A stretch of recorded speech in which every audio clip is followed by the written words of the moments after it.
कचऱ्याचे डस्टबिन वेगळे आणि कोळशाचे डस्टबिन वेगळे. इकडं लिहिलंय पा चारकोल वेस्ट. पेटते कोळसे टाकतात का याच्यात? हा बाई याच्यातून तर धूर निघतोय. गरम आहे. म्हणजे ते विजून जाय ग, त्याच्यासाठीच बनवलाय तो डस्टबिन.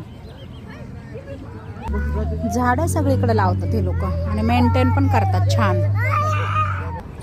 आणि हा मोठा डस्टबिन ठेवलेला आहे, म्हणजे आपण पिशवीत भरायचा आपला सगळा कचरा आणि याच्यात आणून टाकायचा.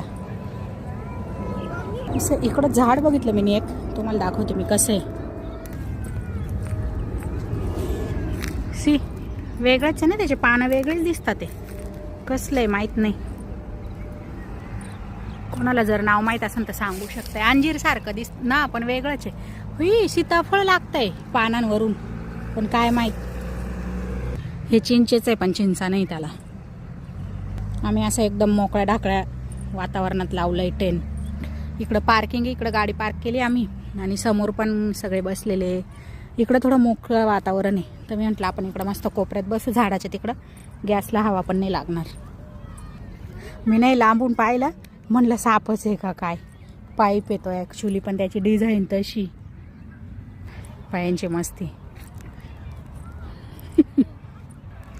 आम्ही गरका मारायला गेलेलो बाई, पडले होते आता. आम्ही गरका मारायला गेलेलो तर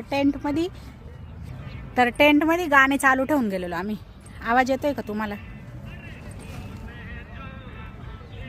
कारण असं का कोणी टेंटमध्ये बघे नाही ना म्हणजे.